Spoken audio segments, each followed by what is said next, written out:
bàyyi leen sunu suuf bàyyi leen sunu suuf bul laal sama suuf maa bañ maa laal.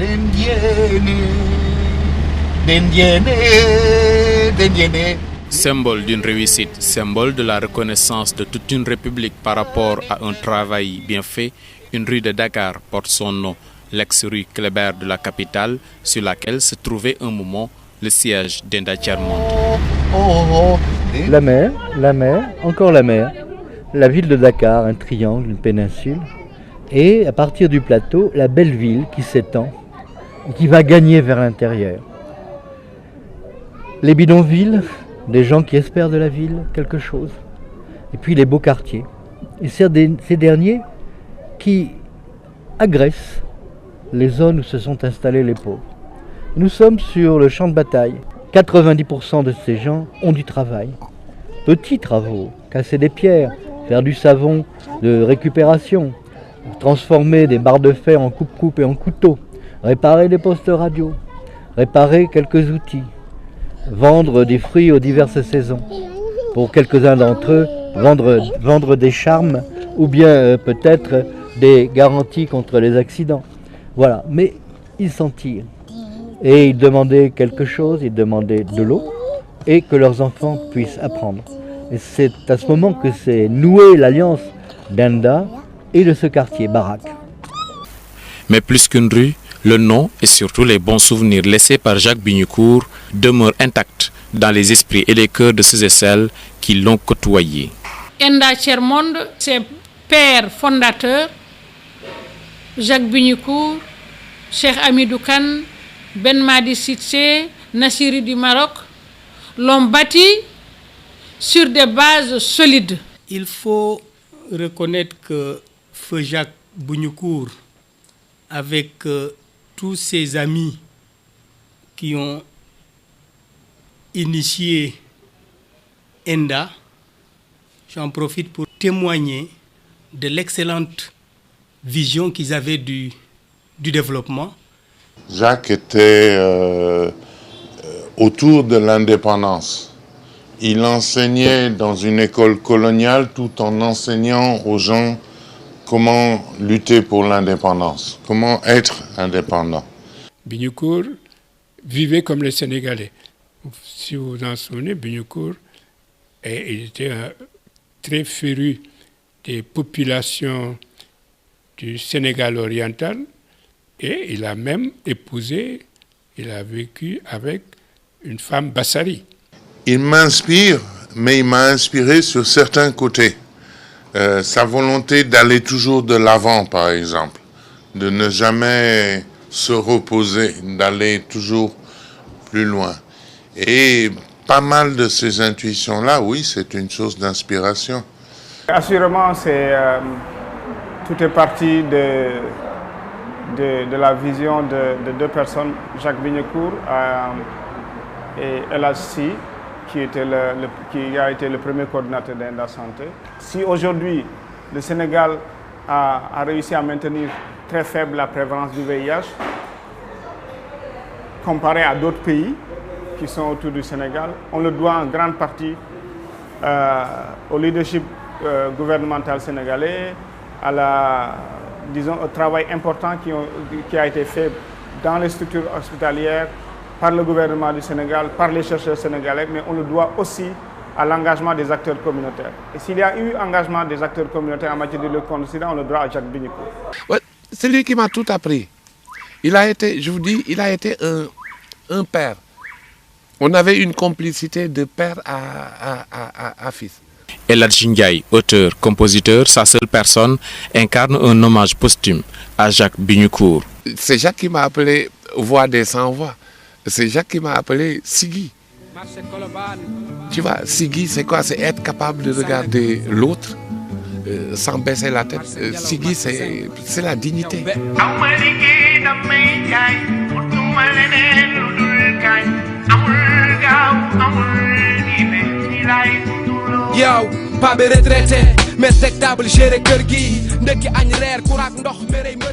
Quand l'artiste vous parle de son ancien mentor, le discours est forcément chargé d'émotions. On a lancé le premier annuaire des métiers de la musique du Sénégal.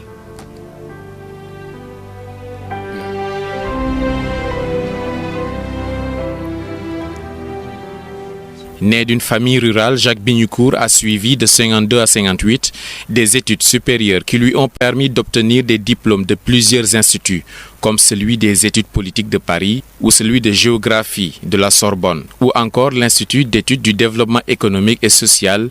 Il a également obtenu une licence en lettres, une licence en droit et le brevet de l'École nationale de la France d'outre-mer, sans compter en 70 un doctorat en sciences économiques à Paris. Très tôt engagé dans les activités anticolonialistes proches de Michel Rocard, il entraîne simplement les jeunes socialistes dans le refus de la guerre d'Algérie menée par la France d'alors. En 1972, ce passionné d'Afrique devient responsable puis secrétaire exécutif de l'association internationale à but non lucratif ENDA Tiers-Monde. Jacques Bignoucourt est mort le 16 avril 2002 à l'âge de 72 ans.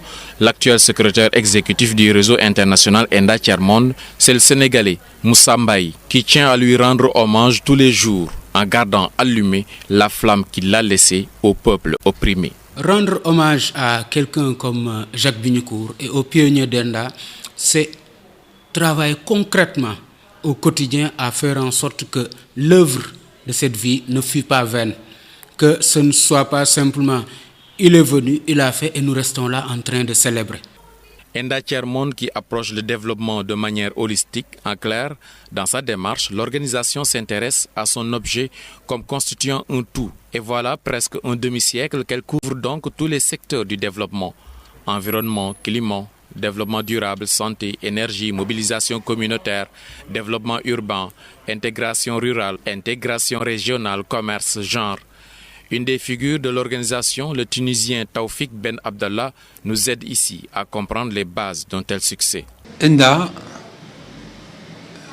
est venu à un moment extrêmement délicat de l'histoire de la région, mais aussi extrêmement prometteur pour les pays nouvellement indépendants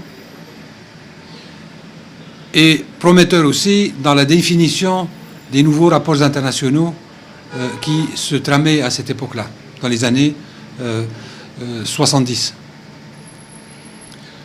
Le groupe comprenant Jacques Bignoucourt, mais aussi Ben Madi Cissé, Mohamed Nassiri, Samir Amin à son époque, et bien sûr Cheikh Hamidou Kane, a eu la perspicacité à ce moment-là de saisir politiquement l'importance du moment et de fonder un certain nombre d'initiatives. Des visionnaires passionnés à l'origine de tout, et que dire de la présence internationale d'ENDA Tiers-Monde. Le réseau a poursuivi son développement géographique et s'est implanté sur tous les continents. Actuellement, son siège à Dakar assure la coordination d'une quinzaine d'antennes dans le monde et d'une douzaine d'équipes au Sénégal. Le Sénégal aussi nous a donné, et énormément. Le Sénégal a donné un cadre dans lequel ENDA a pu agir en toute liberté depuis sa création et depuis 1976. Le Sénégal nous a donné un accord de siège depuis 1976 qui a été un excellent cadre qui nous permettait d'évoluer non seulement librement mais aussi en permettant les meilleures actions possibles. Et le travail se poursuit sur le terrain comme toujours. Ibrahim Assis, membre de la fédération mobile à Keur Moussa dans les Niayes. ENDA depuis 2004, depuis des années, est en train d'accompagner la fédération mobile de Keur Moussa sur un certain nombre d'axes. Les axes majeurs qu'on peut citer, c'est l'agriculture saine et durable, où il fut des temps, on a constaté que dans la fédération de Keur Moussa, dans sa zone d'intervention, il y avait des producteurs qui utilisaient massivement l'engrais. Et avec l'implication d'ENDA par la collaboration de la fédération, nous sommes arrivés à sensibiliser les producteurs à aller vers une agriculture saine et durable, c'est-à-dire une agriculture sans engrais ni pesticides, mais une agriculture aussi qui intègre l'aspect durable, c'est-à-dire la conservation de l'environnement, dans la mise en œuvre de cette agriculture. Et on peut noter aussi l'axe lutte anti-érosive qui notamment accentue sur la restauration des terres. Dans cette zone des Niayes, ce sont les populations elles-mêmes, les bénéficiaires directs, qui portent désormais le message de la sensibilisation. ENDA day ñëw fekk nu doon bay ke li nga xamante ne moom la ñu doon bay di ko utiliser ci suñuy tool ngaañ la woon ci nun ngaañ la ci suñu njaboot ngaañ la di ko day jënd ak ñi ko daan lekk lépp. Toujours dans la vie de l'organisation avec notamment ENDA Pronat, une caravane ouest-africaine sur les droits à l'eau et à la terre. Les investisseurs, entre guillemets, fondre littéralement sur nos pays et vouloir prendre la terre. Ça crée beaucoup de phénomènes de corruption. Que les femmes en Mauritanie n'ont pas accès à la terre, ni au contrôle de la terre. Ça fait nous presque une vingtaine d'années que nous sommes sur le terrain pour travailler sur le foncier, pour essayer en tout cas de mettre en exergue l'exploitation familiale agricole, qui va nous permettre de nous nourrir et de nourrir la population. Toute cette caravane n'a qu'un seul objectif, remettre un livre ouvert au président Macky Sall, qui est le président en exercice de la CEDEAO. L'objectif pour ces Africains de l'ouest du continent, c'est la création d'une convention globale des luttes pour la terre et l'eau. La terre, l'eau, les semences paysannes, les ressources halieutiques et forestières, des ressources naturelles vitales qui font partie de l'héritage commun. Pour Mariam Sow, présidente du conseil d'administration du réseau d'ENDA Tiers-Monde, comme pour ses partenaires africains, il s'agit ici de biens communs et pas de marchandises. Et en plus du livre vert au niveau du Sénégal, un livre de capitalisation de tous les efforts consentis, notamment par ENDA Pronat, pour le respect et la protection des droits des populations dans ce domaine. Un livre document qui interpelle tout le monde avec ce titre sous forme de question: et si on écoutait la terre pour une agriculture paysanne durable, avec comme objectif la création d'une convergence globale des luttes pour la terre et l'eau. Ce document qui reprend toutes les réalités que ENDA avait pensées dès sa création par rapport à l'environnement, que ENDA avait suggéré des alternatives par rapport à cette dégradation de l'environnement que nous sommes en train de vivre aujourd'hui, où la Terre, la planète est agressée de tous bords par les humains que nous sommes, par les aléas climatiques. Tous les 16 avril, ENDA Tiers-Monde célèbre l'anniversaire du rappel à Dieu de son fondateur Jacques Bunyekour, mais aussi de l'ensemble de ses pionniers. Parmi ces personnalités qui ont mis leur expérience au service de l'organisation, quelqu'un que les dirigeants actuels aiment bien citer, l'ancien ministre et écrivain de renom, Cheikh Hamidou Kane, qui, dit-on, de par sa rigueur et sa disponibilité, a sauvé ENDA des querelles de succession.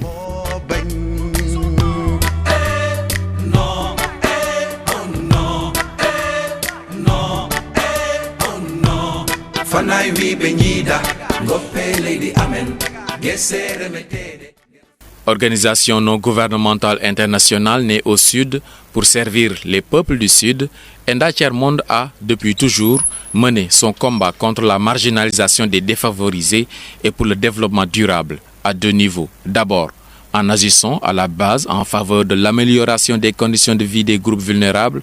Ensuite, en prenant une part active dans la bataille des idées qui implique un engagement fort dans le combat contre toute forme d'hégémonie.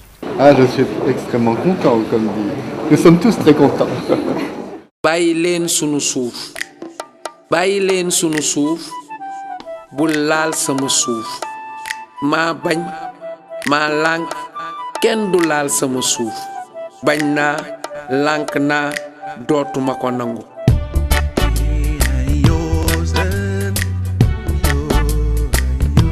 Pour ceux qui exploitent nos terres sans droit de le faire, que faut-il faire? Il est l'heure de donner l'alerte, sonner l'alerte, pour que ça s'arrête.